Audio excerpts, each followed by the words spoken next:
if you have been involved in a project recently. Sure. My name is Siobhan. I am an office worker. Through a former art teacher, I got involved in the Golden Gate Raptor Observatory 25 years ago. So in the fall, I go out to the marine headlands and band hawks, and it's not a hard sell. It's long hours. There are other things, but the chance to hold a wild hawk in your hands, get a little bit of data, and send them on their way, it's a pretty good draw, and it's pretty cool to find out what happened to some of them.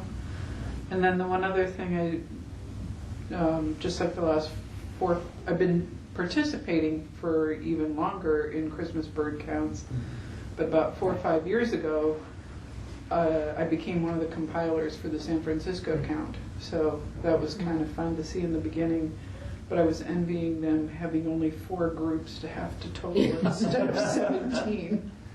All right. Well, we'll definitely look for your thoughts on that segment of the show. It was nice that it stalled out and let us look at the osprey for a while. Yeah. My name is Katie. I first got involved with citizen science programs probably about 15 years ago.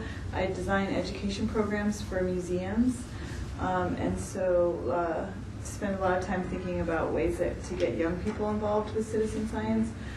And most recently, I worked with my colleague Rick here to scale a citizen science-based after-school environmental education program across the country. So a lot of the more public engagement and stuff. And I'm kind of a naturalist myself. I know how to use iNaturalist and all that stuff, but I don't actually geek out on the nature stuff as much as one might think. And what's the name of the project? iNaturalist. iNaturalist. Although I have I used to partner with Cornell Lab of Ornithology, so I have a lot of background on their work, and then we work with NASA and Cornell and a bunch of citizen science partners, SciStarter. But wasn't the name of your project something about this long, about nationwide school? The description, yeah, the name of the program is the Science Action Club. Science Action. Yeah, and it's part of the California Academy of Sciences where I work in the education team. Yeah. Hi, Rick. What Katie said. I've also done my own, mostly youth-focused citizen science excursions, bioblitzes in mostly Northern California, from our own backyard in Golden Gate Park to the coastline. We did a wonderful trip to Boulders, doing some tide pooling, getting wet and cold and freezing and looking for really cool starfish and urchins, and then taking them to get McDonald's afterwards as their reward. So, yeah, it's really great getting kids out of nature and using apps to engage with observing things that they wouldn't normally see. Okay, thank you.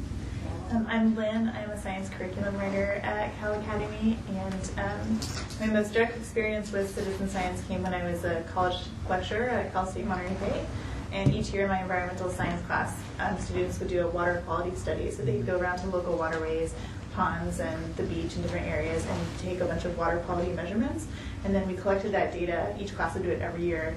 And there's multiple classes. We had this massive amount of data we would just collect over time, and then that would influence the policy that the policymakers in that area would make regarding the water bodies and the health of the water. So it was pretty neat to see that, and the students really got into it because it was their backyards. It was fun. My name is Mary, and I am retired. 30 years out of that in the education field, mostly in curriculum development, some research at Lawrence, UC Berkeley's Lawrence Hall of Science, and then at Lawrence Berkeley Lab, and then running science outreach programs. And I became interested in citizen science. Actually, I've been doing citizen science since I was, 7. You know, going out with family, fishing, and doing things like that, and noticing that, fish populations changed from year to year, but in a very anecdotal way, not documenting. More recently, well, not recently, college, but had done some field studies for a professor of mine, doing animals, finding out what's out in the fields, whether it's lizards or snakes or different kinds of mammals, and documenting that, getting college credit for that. And then most recently with Cornell Lab for Ornithology, doing nest watch on my front porch.